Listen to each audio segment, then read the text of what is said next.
agencies, but also among the key stakeholders. In our experience, managing these sites, the only way we've really been able to succeed at making constructive decisions is really involving building trust with our key stakeholders, those who depend most on the resources within these sites, and of course building trust and relationship with the relevant government agencies. And really a participatory approach to decision making is the only way that you can be successful. With that, thank you.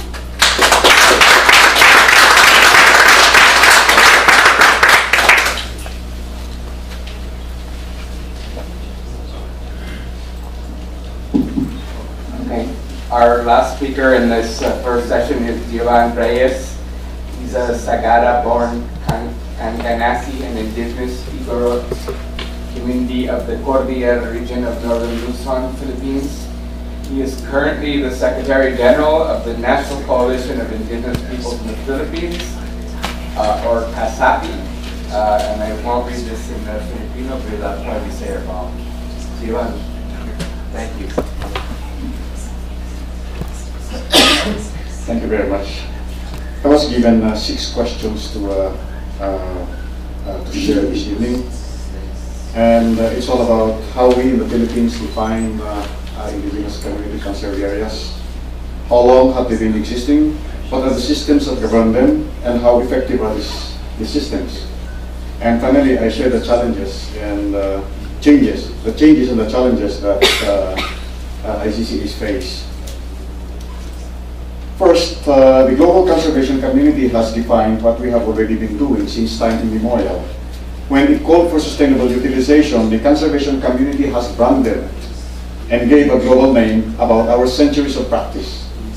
I would like to believe, therefore, that such definition is an endorsement of our worldview on territory, especially our historical relationship with our territories, and the traditional governing systems and cultural integrity. This is because most of the world's sustainable managed biodiversity can be found in indigenous people's territories. Fortunately for us in the Philippines, Philippine law has recognized ancestral domains in which ICCAs are located. Ancestral domains are areas generally belonging to indigenous communities comprising lands, inland waters, coastal areas, and natural resources, held under a claim of ownership since time immemorial, continuously up to the present. These include forests, pastures, residential, agricultural, hunting grounds, burial grounds, worship areas, and lands which may no longer be exclusively occupied by us, but from which we had traditionally access to for subsistence and traditional activities.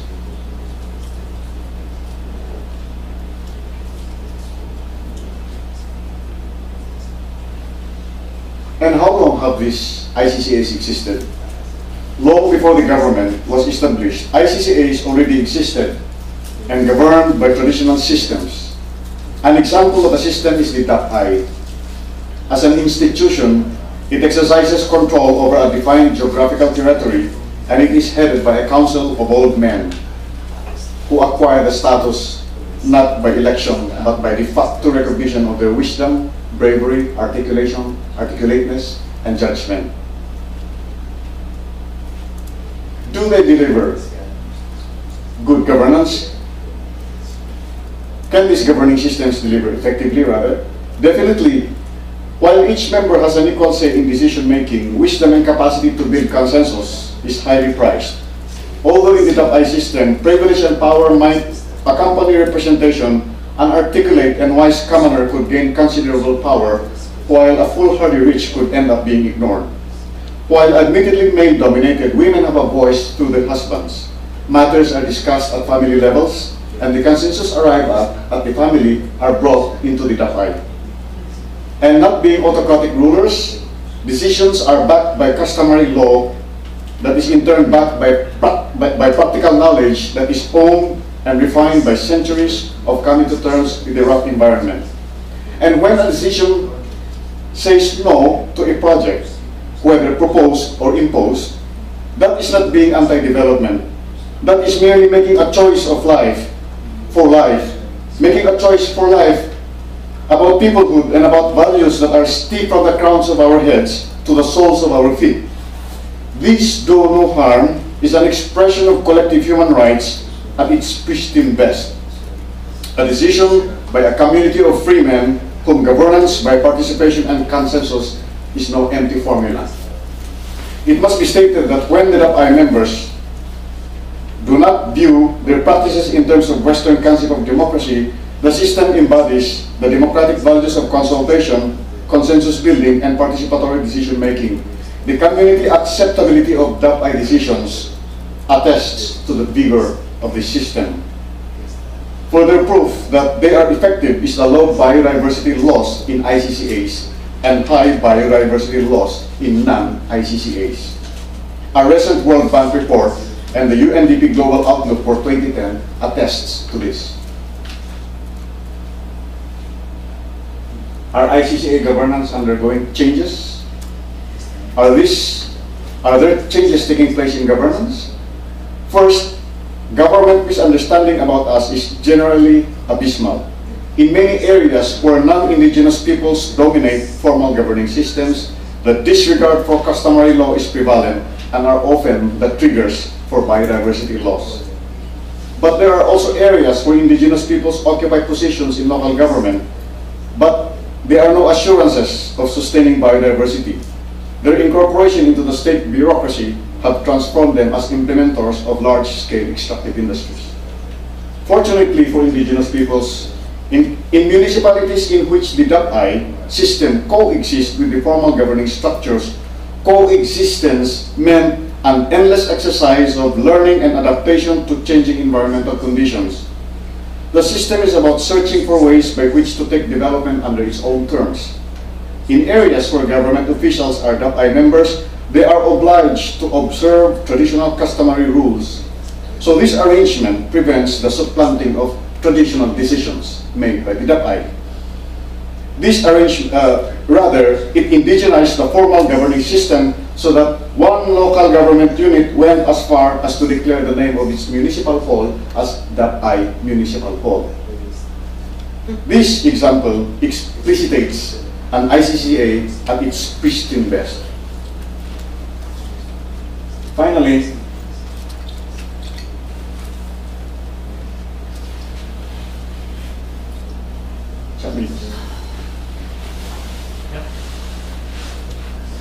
yes, the challenges.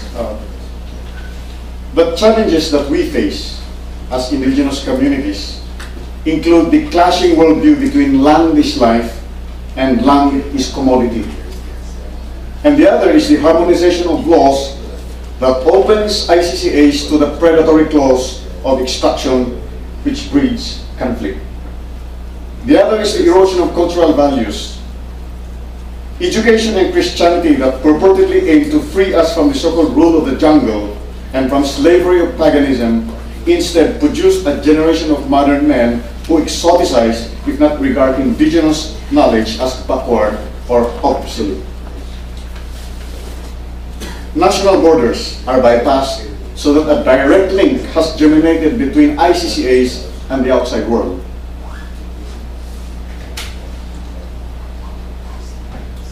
Inasmuch as globalization stays, we reach out on equal footing because just like you, we have our dreams too. And that dream is an indigenized planet. Certainly not to pull us back to the Stone Age, but simply just being mindful that the primacy of local decision making, if we are to upscale good conservation practices, can successfully begin at the ICCA level. Thank you.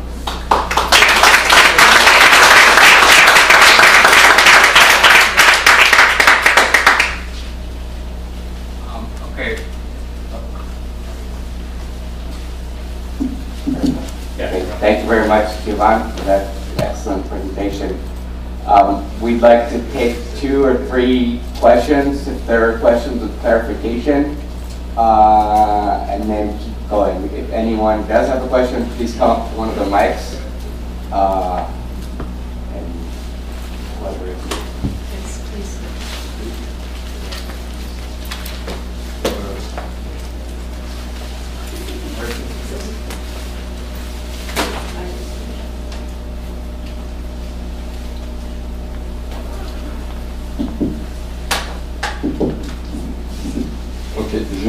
parler en français, parce que je maîtrise pas bien l'anglais.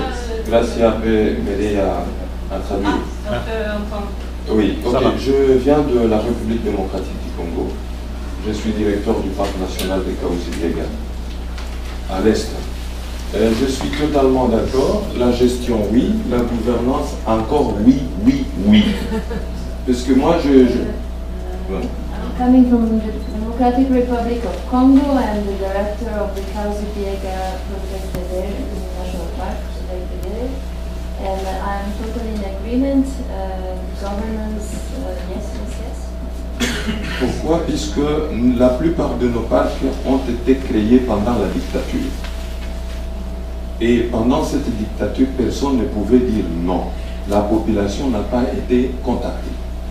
Et au lieu de conserver, on était en train de créer des conflits entre les communautés et les gestionnaires du parc. The majority of our protected areas were created at the time of dictatorship, and nobody would say no. So what happened is that, however, instead of conserving, we have created a huge amount of conflicts, and we have actually started creating problems. Alors, pour le moment, depuis 1985, on a développé l'approche de conservation communautaire, l'implication des communautés dans la protection de l'aire protégée à travers une forte sensibilisation.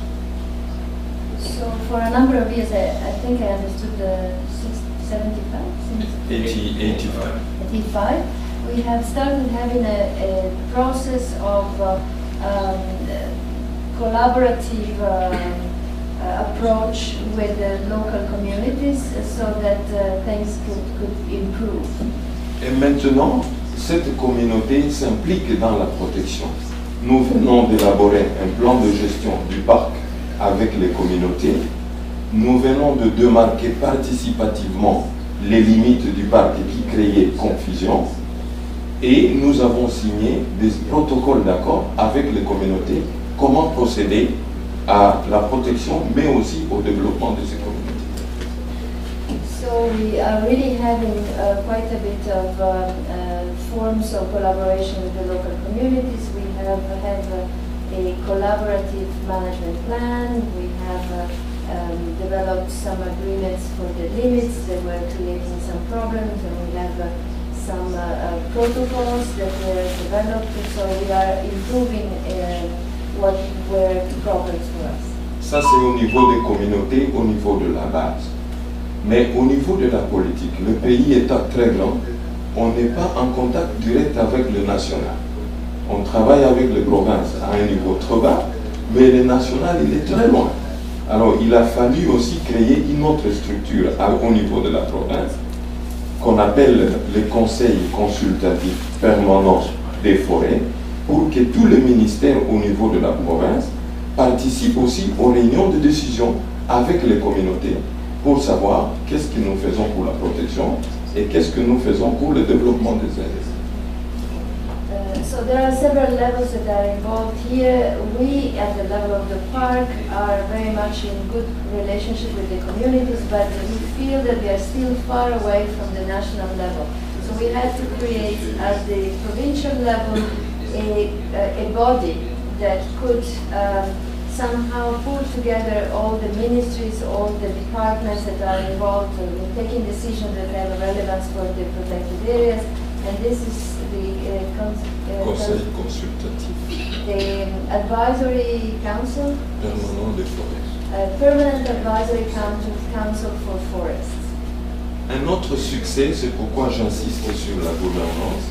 Le modèle de mon parc a été adopté maintenant au niveau national et est en train d'être répliqué dans les autres parcs nationaux. So all these issues and solutions that we found about governance were so much needed that now we have, they have been replicated, multiplied in all the other protected areas in the country. Oui, une stratégie nationale vient d'être approuvée et dispatchée maintenant dans d'autres parcs nationaux. And so there is a national strategy that is now being sent around to all the protected areas. Alors, un défi où je me demandais l'UICN à travailler plus, c'est que nous sommes un pays qui quitte de la dictature vers une nouvelle démocratie. et avec la société civile, les ONG, ils croient que refuser tout ce qui appartenait à l'État, c'est ça la démocratie. Et ils créent des aires protégées que mon ami Pedro a appelées des volontaires, des forêts volontaires, et on veut que tout soit volontaire et que la partie étatique disparaisse. Mais quelle est la garantie de ces forêts volontaires par rapport aux aires protégées où l'État a l'emprise? Je pourrais encore discuter avec Pedro dans le couloir. So I'm actually asking IUCN to give some advice around these issues, because I'm seeing possibly disappearing the role of the states in all this. When there is too much of voluntary coming about, there may be not enough of the role for the national government, and this is possibly not something that is going to be good. I see the chair now. Je ne sais pas s'il y a une question spécifique, mais merci beaucoup pour partager. Oui, ma question spécifique, c'est que je veux la traiter pour gagner le temps, oui, avec Pedro. Comment ils s'en sortent avec les forêts volontaires? Parfait. Okay. It's going to ask directly to Pedro, how are you going to deal with all these voluntary forests, because it's something that he has in question in his mind. It's always going to be sustainable to have voluntary stuff.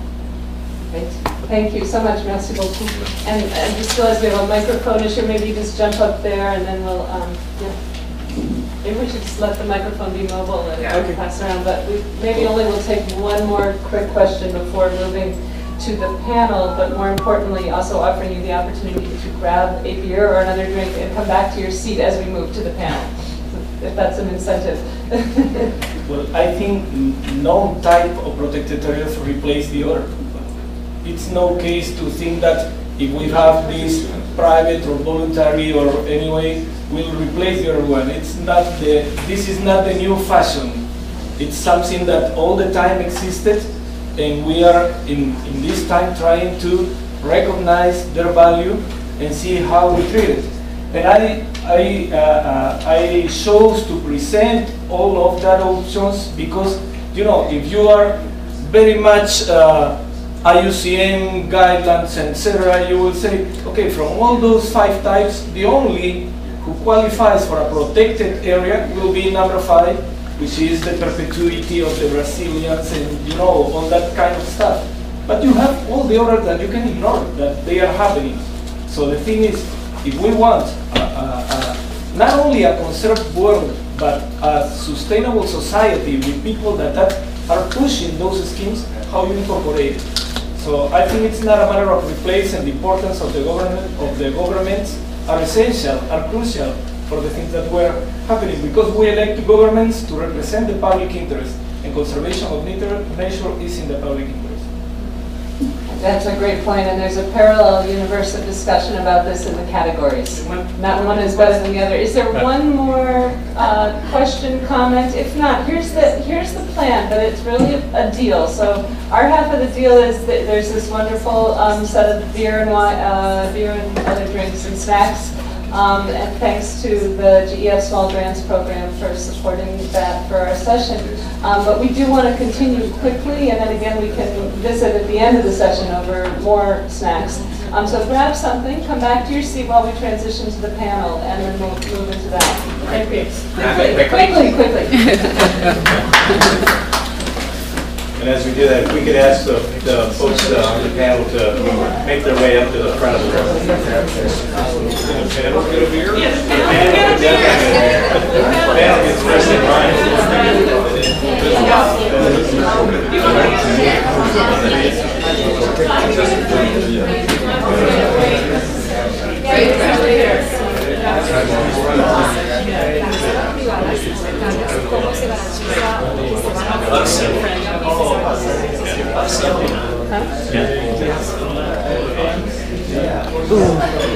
Is this your computer? Yes. Start getting your panel settled, because that'll cue people that are going back to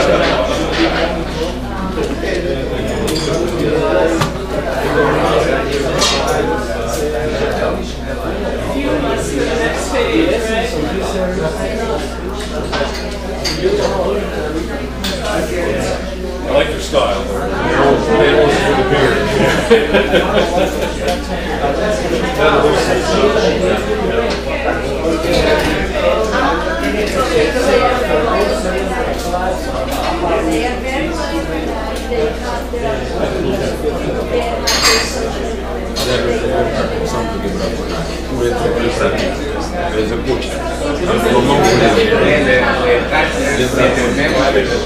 Ce sont les mêmes propriétaires. Comment on les gère? Est-ce que les braconniers sont en même temps des propriétaires? Mais comment vous les gérez?